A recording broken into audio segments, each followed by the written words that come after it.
प्रसादात् भगवत् प्रसादो जैसा प्रसादान्न गति कुतोऽपि ध्येयं स्तुवं स्तस्य यशस्त्रिसन्ध्यं वन्दे गुरो श्रीचरणारविन्दम् आजानुलम्बितभुजौ कनकावदातौ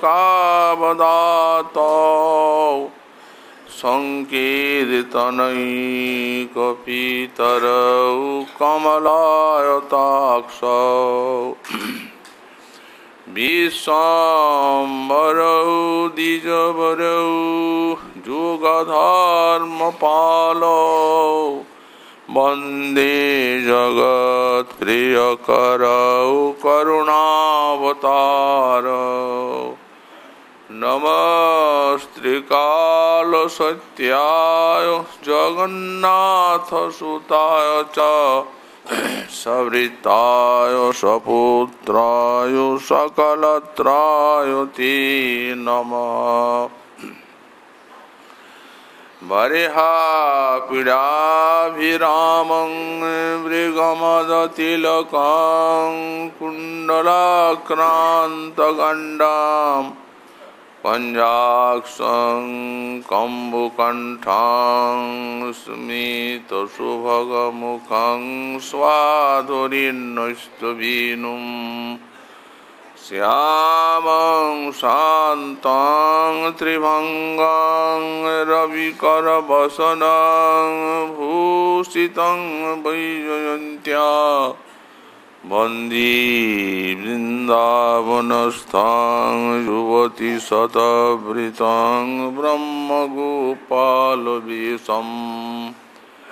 तप्तकाञ्चन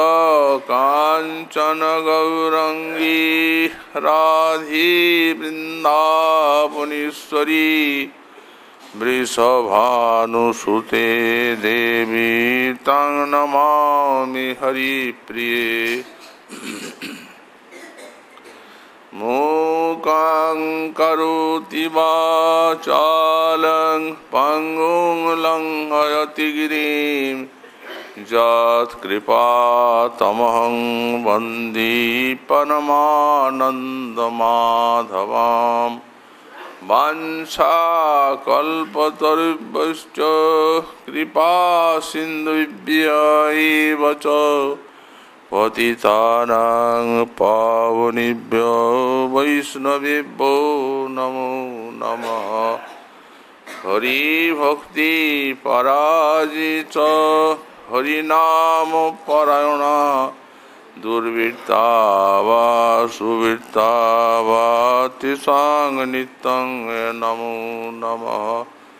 नमो धर्माय महते नमो कृष्णाय वेधसे ब्राह्मणे नमस्कृत धर्मान् वक्ष्ये सनातनान्। नारायणं नमस्कृत नरं चैव नरोत्तमं देवीं सरस्वतीं व्यासं ततो जयो मुदीरयेत्। जय रूप सनातन भट्ट रघुनाथ श्रीजीव गोपाल भट्ट दास रघुनाथ।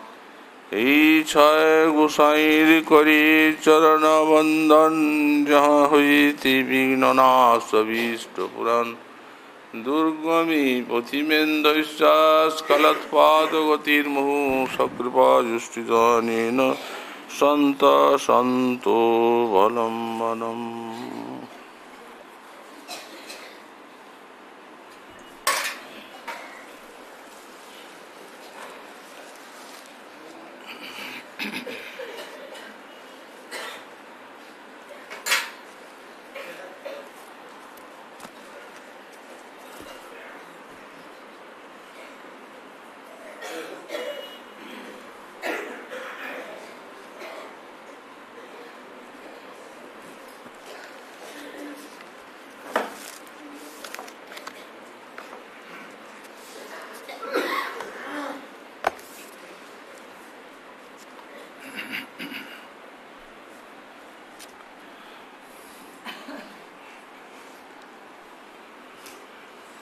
येषां पृक्षां वितरति नभो दारगाढानुरागान् मेघश्यामो मधुरमधुरानन्दमूर्तिर्मुकुन्द वृन्दाटव्यां सुमहिमा चमत्कारकारिणो किं तानि प्रेक्षेद् भूतरस निधानानि राधा पदानि। परम करुणा घन विग्रह श्री श्री गौरांग सुंदरीर परम अंतरंग पार्षद परम पूज्य पाद श्री श्रील प्रबोधानंद सरस्वती चरण तार श्री राधारस सुधानिधि ग्रंथे 104 संख्यक श्लोके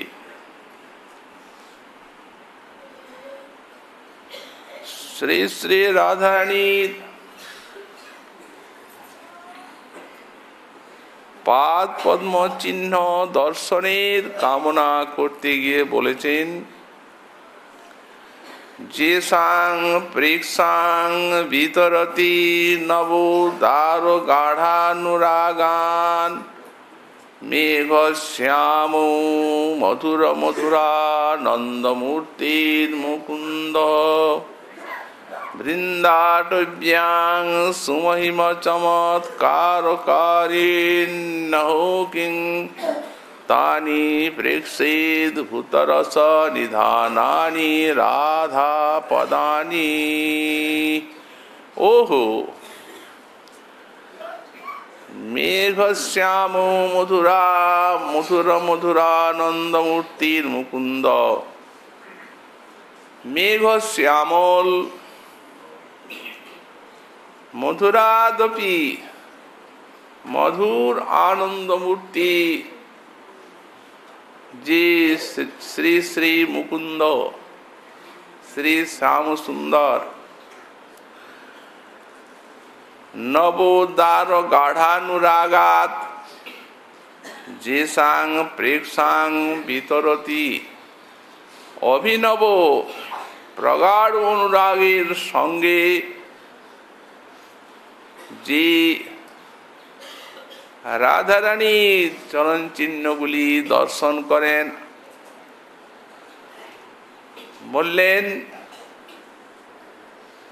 বৃন্দাটব্যাম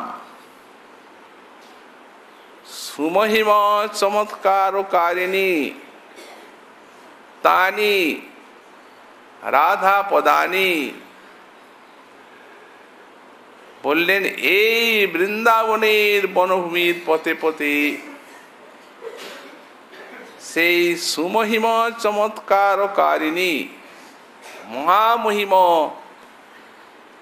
চমৎকারাতিশয় জাগান যে রাধারানীর পাদ পদ্ম চিহ্ন সমূহ অহং তানি অদ্ভুত রস নিধানানি রাধা পদানি কিং প্রেক্ষে। আমি সেই অদ্ভুত রসের নিধান রাধারানীর পাদ পদ্ম চিহ্ন কি নয়নে দেখতে পাবো? স্ফূর্তির বিরামী শ্রীপাদের সাধক দশায় অন্তরে প্রবল দৈন্যের উদ্রেক হয়েছে, যার জন্য এখন নিজেকে একটি অজাতরতি সাধক বলেই মনে করছেন।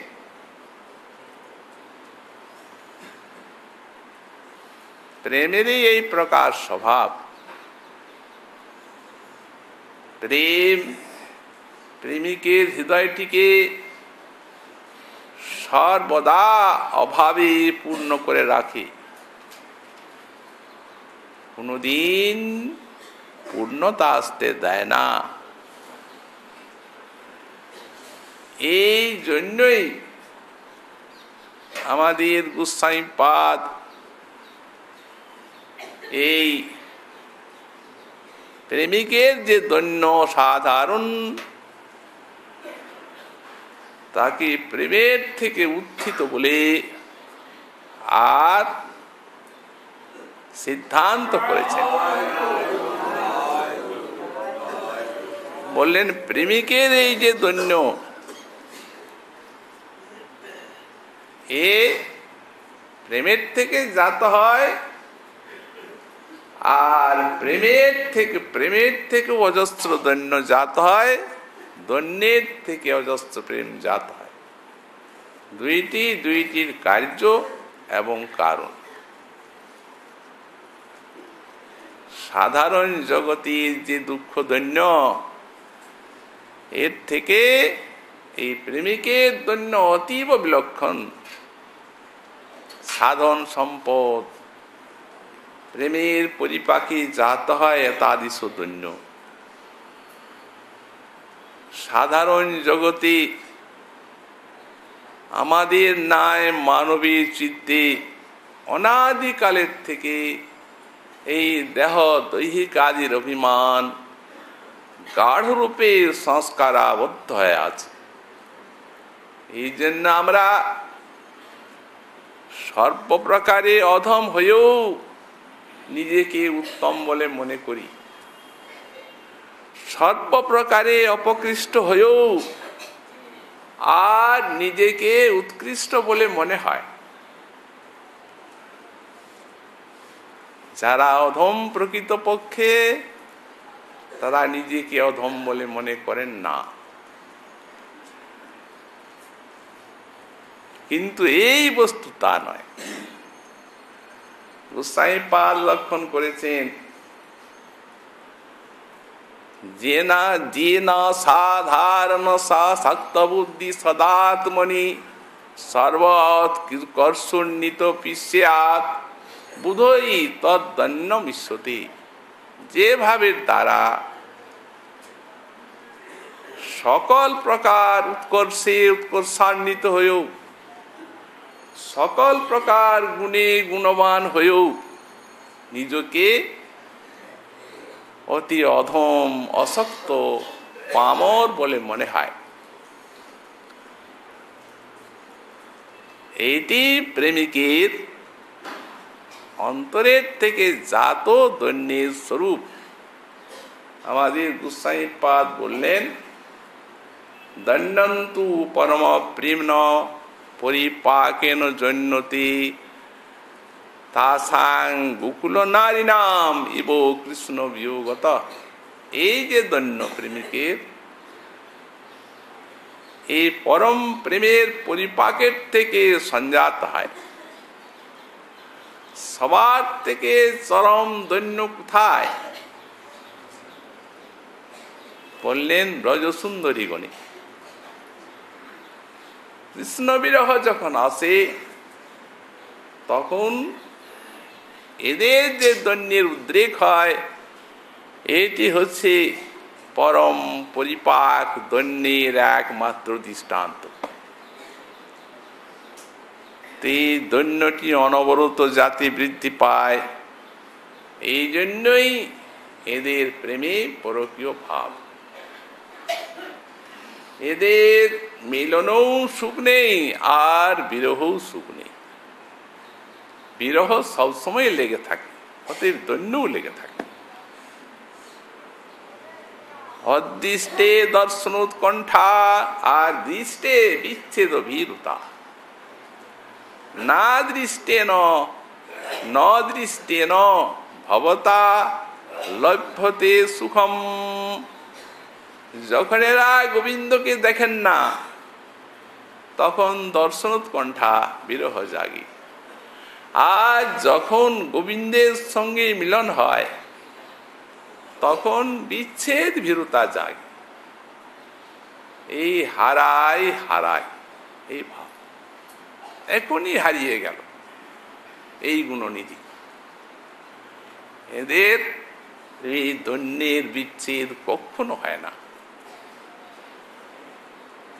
গোস্বামীপাদ তিনি সাধক দশায় দৈন্যের আবেগে কোন স্থানে বলেছেন, সাত কিঙ্করি ভবিতুম এব মমাভিলাষ।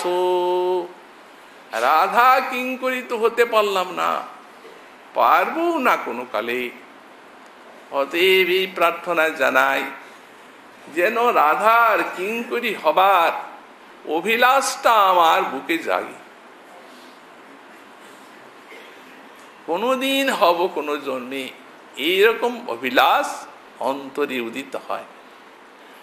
নিত্য সিদ্ধা কিঙ্করি সখী যারা, তাদেরই ভাব। আবার বলেছেন,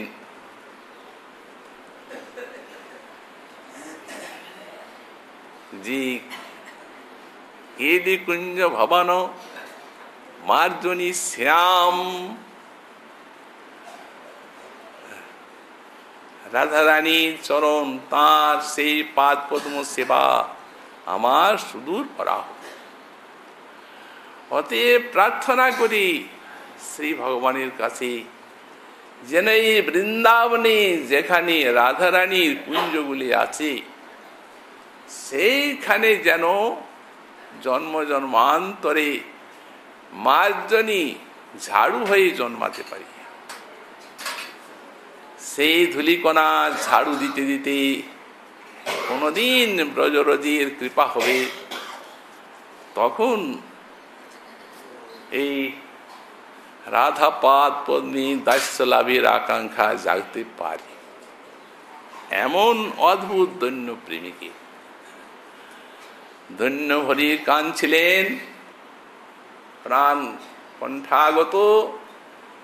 নিত্যাবসরে একটি মধুর লীলা স্ফুরণ জাগলো রাধারানীর কৃপাতে। দেখছেন কুঞ্জের ভিতরে রাধারানী বাসক সজ্জিকা দশা প্রাপ্তা। গোবিন্দের মিলনের জন্য ব্যাকুলতা ভরে শত শত বাধা বিঘ্নকে লঙ্ঘন করে আর সংকেত কুঞ্জে আগমন করেছেন। গোবিন্দ এখনো আসেন নাই। বাসক সজ্জিকার কি লক্ষণ করলেন গোসাই পাদ? সবাসক বসাত কান্তে সমেশ্বতী নিজং বপু সজ্জি করতি কি হঞ্চ যা সা বাসক সজ্জিকা। প্রাণনাথ অবশ্যই কুঞ্জে আসলেন, এই জন্য নিজে সাজসজ্জা করেন, দেহটাকে সাজান আর কুঞ্জ গৃহটিকেও সাজান, তাকেই বাসক সজ্জিকা বলা হয়।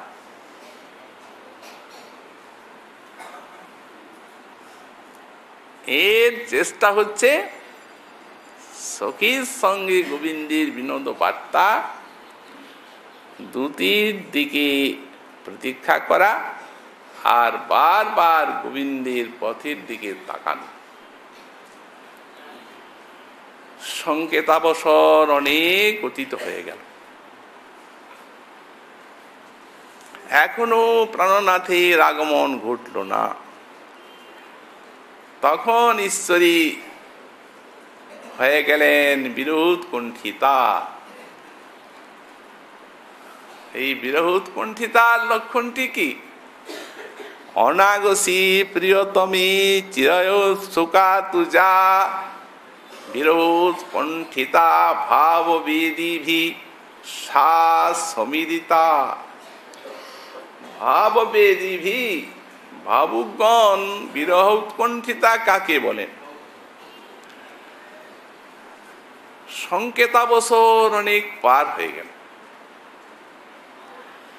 অথচ গোবিন্দের যে কোনো অপরাধ তাও জানা নেই। অনাগসী প্রিয়তমী, যদি অপরাধ জানা যায় তাহলে আর এই উৎকণ্ঠিতা থাকবেন না, তখন খণ্ডিতা হয়ে যাবেন, মান হয়ে যাবে। তাতে নানা প্রকার কারণ চিন্তা করেন, কেন কি হলো, এতক্ষণ পর্যন্ত এলেন না, কিসের দেরি। একেই বলা যায় উৎকণ্ঠিতা। ঐশাস্তু চেষ্টা হিতাপু বিতর্ক হেতু তর্কনম অরতি বাষ্পমুখ সঞ্চয় সাবস্থা কথনাদয়। এর চেষ্টা কি তৎকালীন, এর চেষ্টা হচ্ছে হিতাপ, বুকটা জ্বলে যায়। বিতর্ক, কেন এলেন না, নানা মনে মনে তর্ক করেন। হেতু তর্ক নানা হেতু তর্ক হতে থাকে। অরতির বাষ্পমুখ শস্য, আর অস্বাস্থ্য বোধ হয়, স্থির হতে পারেন না। নয়নে অবিরল অশ্রুধারা বয়ে চলে।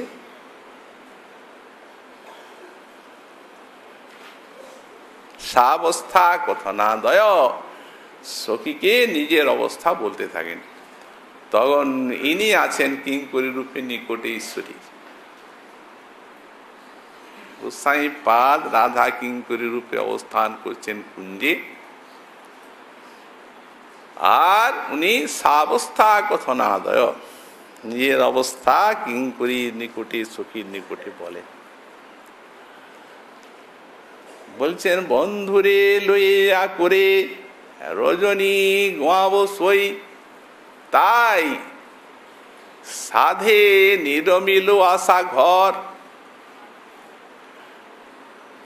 কোন কুমতিনি মোর এ ঘর ভাঙিয়া নিল, আমারে ফেলিয়া দিগন্তর।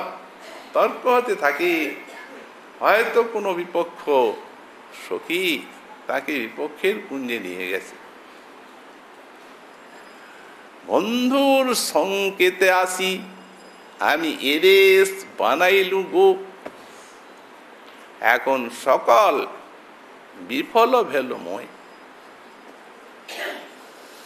না জানি বন্ধুরে মোর কেবা লইয়া গেল গো, এবার সাধিল জানি কই।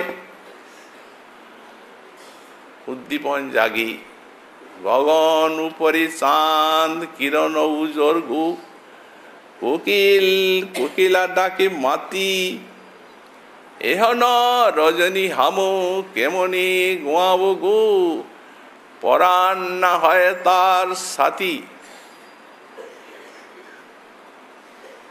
এছাড় পরাণ মোর বাহির না হয় গো।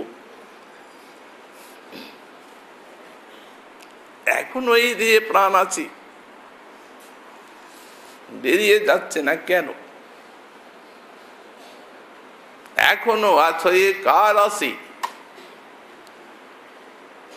ধৈর্য দ্বারা তনি ধাইয়া চলিল হৃদয় নরোত্তম দাসী।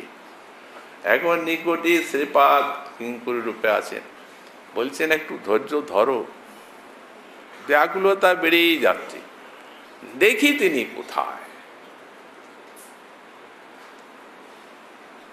এত কাঁদবে না, খুঁজে আনবোই আনবো তাকে। বেরিয়ে গেলেন কিঙ্করী, খুঁজতে লাগলেন। খুঁজতে খুঁজতে রাধারানী একটু দূরের থেকে শ্যাম সুন্দরকে দেখতে পেলেন।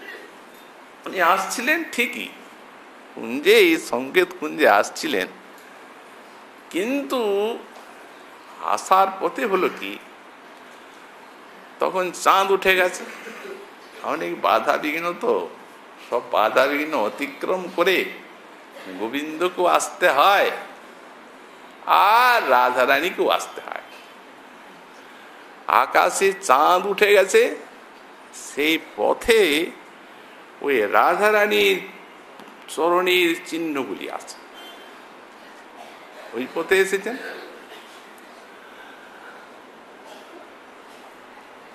দেখতে পাচ্ছেন চাঁদের আলোকে উজ্জ্বল রাধারানীর ঊনবিংশতি চিহ্ন চরণের অঙ্কগুলি। এখন অবস্থাটা কিরকম, যেমন সেই গোবিন্দের রাসে গোবিন্দের পাদ পদ্ম চিহ্নগুলি দেখে দেখে, আর গোপীগণ যে গোবিন্দের অন্বেষণ করে বেড়াচ্ছিলেন, তারা যেন সেই চিহ্নগুলি দেখে দেখে এগোচ্ছিলেন, তেমনি তিনি এগোবার চেষ্টা করছেন। এই ঈশ্বরী চরণ চিহ্ন, এই চিহ্নগুলি দেখে দেখে গেলেই পাওয়া যাবে, যেতে পাচ্ছেন না। রাধা পাদ পদ্ম চিহ্ন দর্শন করে আর তার প্রগাঢ় অনুরাগের উদয় হয়েছে হৃদয়ে। নব দ্বার গাঢ়ানুরাগাত কিঙ্করী একটু দূরের থেকে দেখতে পেয়েছে, একটা গাছের আড়ালের থেকে দেখছে ওর কি ব্যাপার, কি করছেন তিনি, বসে আছেন কি করছেন, দেখছেন রাধার পাদ পদ্ম চিহ্নের কাছে বসে, দেখছেন নব গাঢ় অনুরাগাত, ওই চিহ্ন দর্শন করে অভিনব প্রগাঢ় অনুরাগের উদয় হয়েছে। অনুরাগ কাকে বলে? অনুরাগটি হচ্ছে বিপুল তৃষ্ণাময়ী, এমন পিপাসা জাগায় যে পিপাসাতে ওই যার প্রতি অনুরাগ তাকে ক্ষণে ক্ষণে নূতন নূতন বলে মনে হয়।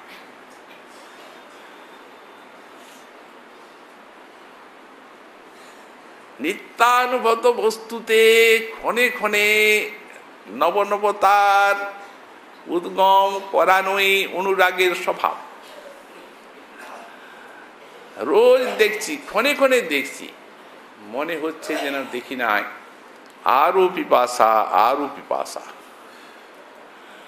তো সুতরাং ওই রাধা চরণ চিহ্ন দর্শনে ওই যে চিহ্নগুলি আছে, ঊনবিংশতি চিহ্নগুলো অসাধারণ। কোনো সময় সেই ধুলি নিয়ে বুকে মাখছে, কোনো সময় সেই চিহ্নের দিকে চেয়ে আছেন, অজস্র অশ্রুপ্রবাহ বইছে, কোনো সময় বা চরণ চিহ্নের উপরে গোড়াগড়ি দিচ্ছে।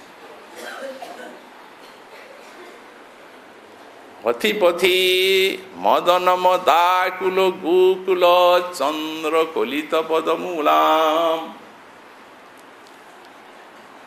পথে পথে এই চিহ্ন দেখে আর গোড়াগুড়ি দিয়ে থাকে। যেমন নব নব তার জায়গায়, যেমন রাধারানীর অনুরাগের কথা বলা হয়েছে, দৃষ্টান্ত দেওয়া হয়েছে। একদিন ললিতা রাধারানীকে কৃষ্ণের সঙ্গে মিলিত করেছেন। তারপর রাধার অপূর্ব মাদন রসে শ্রীকৃষ্ণ বিমোহিত। তখন সেই অবস্থায় রাধারানীর মনে একটু কৌতূহল জাগলো, একটু সখীগণের সঙ্গে আড়ালে অন্য কুঞ্জে আছেন তারা, সেইখানে যায়, দেখিনি আমাকে না দেখে কিভাবে খুঁজে বেড়ায়। সখী সমাজে গেছেন, তখন সখীগণ বলছেন, কৃষ্ণ দেখো কিরকম ব্যক্তি, এত সুন্দর করে সখীকে সাজিয়ে গুজিয়ে আনলাম, কিন্তু দেখো না এই বেশভূষা কেমন বিভ্রষ্ট করে দিয়েছে। রাধারানী অবাক হয়ে তাকাচ্ছে, সখী কোয়ম কৃষ্ণ, সখী এই কৃষ্ণ কে? যেমন তাকে জানেনি না। সখীগণ আর কি বলবেন, এই আশ্চর্য কাণ্ড কারখানা দেখে তার পা গুলিনি। কেন? ওকে জেনে তোমার কি হবে? ওকে না জানাই ভালো। বুধস্বতী ধৃতি জস্তন্নি কর্ণং বিষণ বললেন, না সখী ওকে জানতেই হবে। কেন জানতে হবে জানো? হরি ক্রিয়া স্ন, এই দুইটি ওর নামের অক্ষর আমার কানের ভিতরে ঢুকে আমার ধৈর্য ধনকে হরণ করে নিল। তো যার নামের এত শক্তি, এখন পাচ্ছ না, দেখতেও পাচ্ছ না। তুমি যার সঙ্গে সব সময় বিহার করছো, লীলা করছো, তিনি কৃষ্ণ। উনি আকাশ পাতাল ভাবছেন। যাকে কোনোদিন দেখি নাই চোখে চোখি, নামটাও আজ প্রথমে তোমাদের কাছে শুনলাম, তুমি বলছো তার সঙ্গে সব সময় লীলা করছি। হাস্যং মা কুরু মোহিতে তমধুনা নস্তাস্য হস্তে ময়া। সখী ললিতে, তুমি কি আমাকে পরিহাস করছো, হাসছো আমাকে? ললিতা সখী বলছেন, হে মোহিতে, তুমি বিমোহিত হয়েছ অনুরাগে। এখনই আমি নিজে স্বয়ং, অন্যের দ্বারা নয়, কৃষ্ণের হাতে তোমায় সমর্পণ করলাম, তুমি এই কথা বলছো? আকাশ পাতাল ভাবছি। ভাবতে ভাবতে একটু মনে হলো বিদ্যুতের মতো। বললেন, হ্যাঁ সখী, তুমি ঠিকই বললে। আজ জীবনী সুপ্রভাতে একটু বিদ্যুতের মতো তাকে দেখলাম আড়াল। বিদ্যুন্নিভ, অদ্বৈব বিদ্যুন্নিভ, আজই তাকে বিদ্যুতের মতো দেখলাম, সঙ্গে সঙ্গে আড়াল হয়ে। এইরকম পিপাসাই হচ্ছে আস্বাদনের পরিমাপক। অনুরাগ গাঢ় এর, রাধা পদ চিহ্নে গোবিন্দের। পিপাসা তো যখন তরল থাকে তখন জলের কথাও মনে থাকে, আবার ঘর দ্বার কাজকর্মের কথাও মনে থাকে। জলটা খেলে পেলে ভালো হতো, কিন্তু না পেলেও চলে যাচ্ছে। কিন্তু সেই পিপাসা বাড়তে বাড়তে বাড়তে যখন অতি গাঢ় হয়ে যায়, সন্দেহ হয়ে যায়, তখন জল ছাড়া আর কোনো বস্তুতে আবেশ নেই। তখন দুনিয়া একবারে শূন্য সান্নিপাতিক রোগীর মতো হা জল হা জল। এটিকে গাঢ় পিপাসা বলা যায়। তো বলছেন এই প্রকারে গাঢ় পিপাসা, শুধু তাই নয়, নবোদার অতি নবীন এবং উদার অনুরাগ। এই উদার শব্দটির অর্থ হচ্ছে এই রাধা মাধবের প্রেম এই জগতের কোন নরনারীর ভালোবাসার মতো নয়। এ পরম উদার, এ স্বয়ং ভগবান আর ওই প্রেমিক শিরোমণি শ্রী শ্রী রাধারানীর পারস্পরিক নির্মল প্রেম। ভগবানের স্বভাবই হচ্ছে প্রেমিকের প্রেম তার হৃদয়ে আকাঙ্ক্ষা জাগাতে পারে, তা না হলে তিনি চিরপূর্ণ আত্মারাম আপ্তকাম সর্বৈশ্বর্যের অধিপতি, আনন্দঘন বিগ্রহ, যার এক কণিকা আনন্দের আভাস কণিকায়, যার সেই আনন্দ সিন্ধুর সারা জগৎটা মেতে আছে।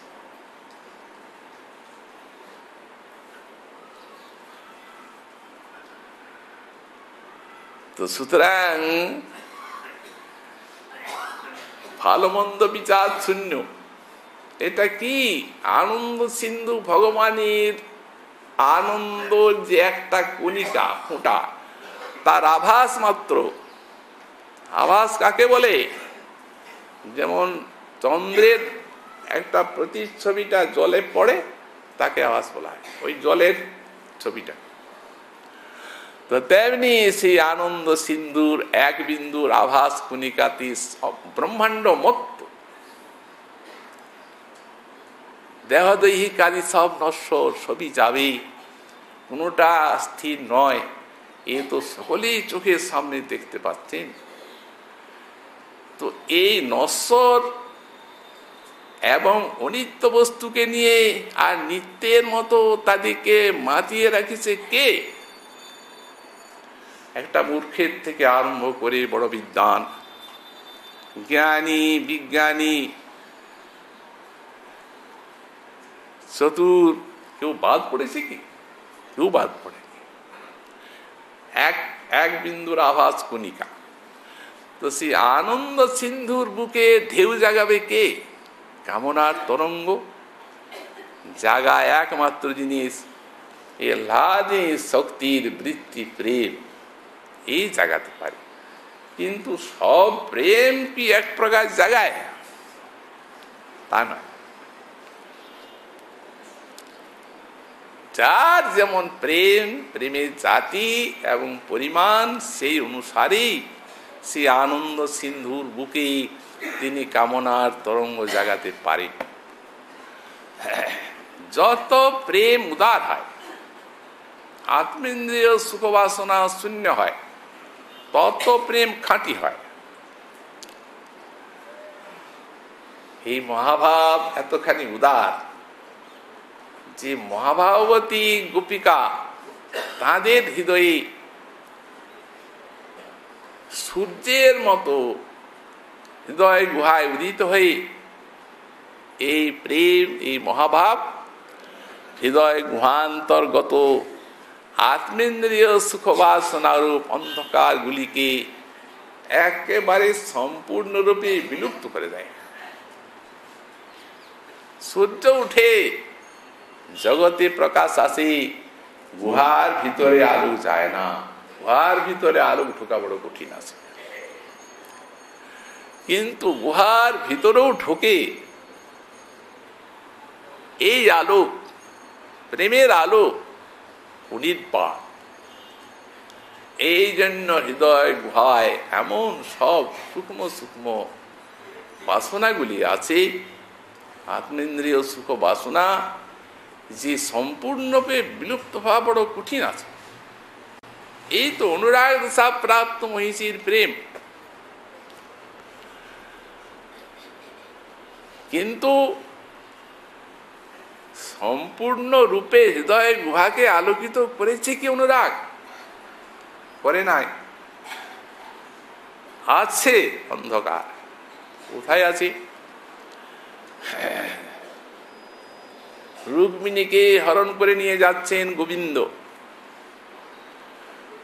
প্রধানা মহিষী, বুক ভরা অনুরাগ তার। যিনি চিঠি দিয়েছিলেন, যদি তোমাকে না পাই 100 জন্ম মরব, তবু আমি অন্যকে কখনো স্বীকার করব না। না, এখন তুমি কৃপাময়, তুমি বিচার করবে, আমি জানি না আমাকে নেবে কিনা। বুঝুন, কম কি কৃষ্ণ সুখ বাসনায় এতখানি দেহকে বিসর্জন দিতে পর্যন্ত চেয়েছেন, একবার নয় 100 বার। কিন্তু বড় কঠিন ব্যাপার হৃদয়টিকে সম্পূর্ণরূপে কৃষ্ণ সুখ ভাবনাময় করে তোলা। এটাই তো গোপীর বৈশিষ্ট্য না? এখন কৃষ্ণ রুক্মিণীকে হরণ করলেন, ওদিকে রুক্মিণীর যে ভ্রাতা পিতা, তারা শিশুপালকে দেবে, সব ঠিকঠাক। অথচ কৃষ্ণ তাকে হরণ করে নিল। মার মার, যুদ্ধ যুদ্ধ যুদ্ধ। উনি একা, শত শত সব বীর, শিশুপালিত সব বরাতি, যত তার সব বড় বড় বীরের সঙ্গে সখ্য, তারাও উপস্থিত আছে সেখানে। পরিণয় হবে শিশুপালের। একযোগে যুদ্ধ আরম্ভ করেছে। গোবিন্দের নিকটে সব পরাভূত হয়ে গেলেন। শেষকালে রুক্মিণী তো মূল এর ভ্রাতা, ওকে বন্ধন করে এনেছেন গোবিন্দ সেই রথের কাছে।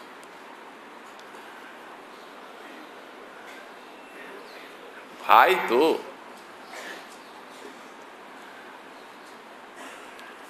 রুক্মিণী প্রার্থনা করছেন গোবিন্দ, দেখো পরাজিত তো করলে তাদের, অতএব রাজার ছেলে এর বন্ধন দশাটা দর্শন করে আমার বড় কষ্ট হচ্ছে, একে ছেড়ে দাও। তো ছাড়ুন না ছাড়ুন আপনার, সেটা উনি বুঝবেন।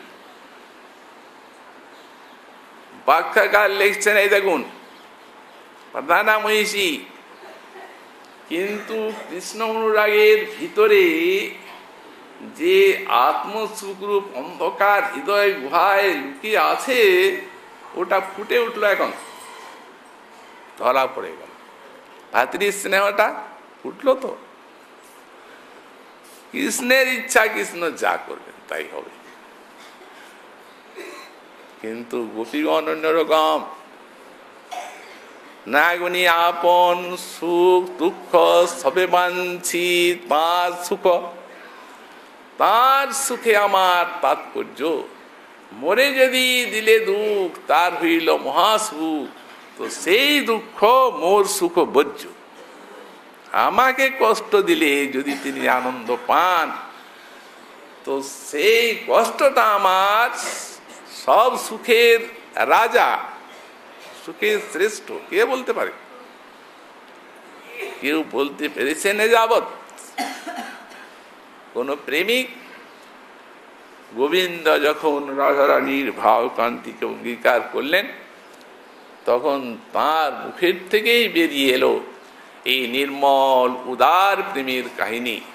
তিনি বলতে পারলেন, যে নারীকে বাঁধছে কৃষ্ণ, তার রূপী সতীষ্ণ, তারে না পাইয়া হয় দুঃখী, মুই তার পায়ে পড়ি, লইয়া যাও হাতে ধরি, কিরা করায়া করো সুখী। কৃষ্ণ যদি অন্য রমণীকে বাঞ্ছা করেন, অন্য গোপীকে, তাকে না পেয়ে যদি তার কষ্ট হয়, তো আমি সেই রমণীর পায়ে পড়ে ওকে সাধনা করব, সাধনা করে ওকে দাসী হব। আমি তার দাস্য করে তাকে প্রসন্ন করব, প্রসন্ন করে প্রাণনাথের সঙ্গে মিলন করাব। ঠাকুরানী কথায় তো ঠিকই বললেন, কাজের বেলায় তো এই প্রমাণিত হয় না। গোবিন্দ চন্দ্রাবলীর কুঞ্জে যান, তা আপনি মানিনি হন কেন তাহলে? অথচ মুখে বলছেন চন্দ্রা যদি গোবিন্দের সঙ্গে মিলিত না হন, তো আমি তার পায়ে পড়ব, দাসী হব, আর গোবিন্দের সঙ্গে মিলন করাবো। মুখে তো বলছে, কাজের বেলা তো নয়। মানিনি হয়ে দুর্জয়মান হয়ে যায়। গোবিন্দ কখনো কোথাও চন্দ্রার কুঞ্জে যে সুখ পান না। ওটা যান কি জন্য, উদ্দেশ্যটা কি? যাতে রাধার মান মাধুরী আস্বাদনের সৌভাগ্য হয়, এই জন্য যান। যেখানে অখণ্ড মাধুরাক্ষ মহাভাবের উপচার আছে, সেইখানে অন্যত্রতার আনন্দ হবে? কখনো সম্ভবপর নয়। তো সুতরাং প্রেম এত উদার যে প্রেম তার সাক্ষ্য দেয়, প্রেম অনুভূতি আনে, নিষ্কাম প্রেম জানিয়ে দেয় গোবিন্দের কোনটাতে সুখ হবে আর কোনটাতে দুঃখ হবে। প্রিয়া যদি মান করি করয় ভৎসন, বেদস্তুতি হইতে হরে সেই মোর মন। প্রিয়া রাধারানী যখন মান্যী হয় আমাকে গাল দেন, বেদ স্তুতি যে করে আমার কিছুই নয়। তাদের স্তুতি তার থেকে গালটা বেশি আস্বাদ্য। তাহলে যার গালটা এত আস্বাদ্য, তার প্রীতিটা কত আস্বাদ্য। সেই প্রীতির রস আছে এই চরণে, তাই এই অনুরাগ। সাধারণ নয় ব্যাপারটা। কি আছে এই চরণে? গোস্বামী পাদ নিজে একটি শ্লোকে বলছেন, সান্দ্রানুরাগ। সান্দ্র যে অনুরাগ, সেই সান্দ্রানুরাগ, সান্দ্র ঘনানুরাগ নিঃসন্দিত পদাম্বুজ দ্বন্দ্বী শ্রীরাধিকে সদা বন্দে তব শ্রীপদম। তোমার চরণকে বন্দনা করি। তোমার চরণ কমল কেমন? কমলের সঙ্গে দৃষ্টান্ত দেওয়া হয়, বললেন কমলের থেকে মকরন্দ মধুধারা পড়ে, কিন্তু 2-4 ফোঁটা যদি কমলটা ঝাড়া যায়, ক ফোঁটা পড়বে? 2-4 ফোঁটা পড়বে। কিন্তু তোমার চরণ কমল এমনি ঠাকুরানী যে সান্দ্র ঘনানুরাগ নিঃসন্দিত পদাম্বুজ দ্বন্দ্বী, তোমার চরণের থেকে, চরণ কমলের থেকে গাঢ় অনুরাগ, সেই মহাভাব, মহাভাবের ঝর্ণা বইতে থাকে, উৎস ছুটে যায়। যেখানে চরণটা পড়ে সেই মহাভাব রসে ধুলিগুলি সিঞ্চিত হয়। ধুলোগুলো কারো চরণের থেকে যদি রসধারা নিশ্চিত হয়, তাহলে উনি যদি খালি পায়ে কোথাও চরণটা বিন্যাস করেন, সেখানে ধুলোগুলো ভিজবে কিনা? তো রাধার চরণ চিহ্নে ওই বস্তু আছে, সান্দ্র ঘনানুরাগ মহাভাব। সেই মহাভাব রসে ভাবিত হয়েছে প্রত্যেকটি রজকণা। এই তো ব্রজরিন, ধুলি নহি ধুলি নহি রাধা পদরিন। যেই ধুলি মেখেছিল নন্দসুত কানু, এই ধুলি এমনি কি তিনি মাখছেন নাকি? এই ধুলিতে আছে সেই মহাভাব রস নিহিত প্রত্যেকটা ধুলি। যেমন রসগোল্লাটা যখন মিষ্টির কারিগর তৈরি করে তখন ছানাটিকে ফাঁপা করে আর চিনির রসে ডুবিয়ে দিল,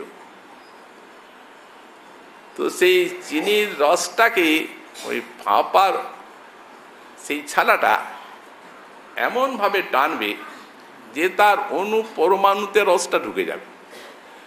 তো তেমনি এই ধুলিগুলো এক একটা ধুলিতে একবারে ভিতরে অণু পরমাণুতে সেই সান্দ্র ঘনানুরাগ আছে। এই ব্রজের ধুলা গোসাইপাদ এই জন্যই তো চেয়েছেন সাধকাবেশী যে ছাড়ু হোক এই বৃন্দাবনের কুঞ্জে পথে পথে।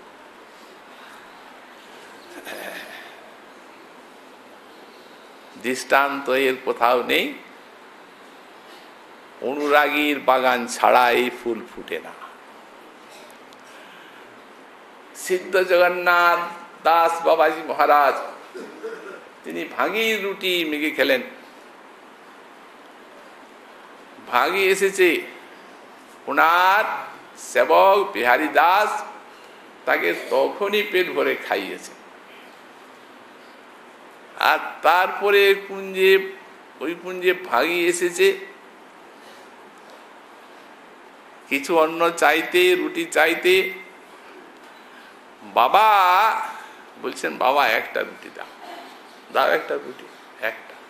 বাবা আপনাকে নিতে নেই, আমি ভাগি মেথর, আমার রুটি আপনারা খাবেন কেন? বাবা, বাবা দাও, বাবা একটা, একটু দাও, একটু দাও। বাবার আরতি দেখে আর সে কি করে দিয়ে দিল। বাবা খেলেন, খবরটা রটে গেল। বিহারী বাবা বলছেন, আপনাকে এখনি খাওয়ালাম পেট ভরে, আর ভাঙি রুটিটা খেতে গেলেন কেন আপনি? জানেন সমাজে আলোড়ন জেগে গেছে, এরপর আপনার মাথুকরি বন্ধ হবে। বাবা বলছেন, দেখাই যাক কি হয়। তারপরে যারা শ্রেষ্ঠ শ্রেষ্ঠ তৎকালীন বিশিষ্ট সামাজিক ব্যক্তি তারা বাবার কাছে গেলেন। উনি ভিতরে আছেন, ওরা বসেছেন বারান্দায়। উনি বুঝে নিয়েছেন যে আমার রুটির অভিযোগ নিয়ে এসছে। বেরিয়ে এসে বসলেন, গম্ভীর মুখখানা। বাবা, আপনি আমাদের মুকুটমণি মাথার শিরোমণি স্বরূপা, আপনার দিকে চেয়ে আছি আমরা সারা ব্রজধাম। তো বাবা, আপনি যদি এরকম করেন তাহলে আমাদের কি গতি হবে? উনি বললেন, আপনাদের মতে ওরা মেথর নাকি? আমার মতে ওরা বড় বড় সব মুনি ঋষি, তারা এসে এইখানে ওই মেথর হয়ে জন্মেছে। কি জন্য জানেন? ব্রজরজের সেবার জন্য ঝাড়ু দিচ্ছে।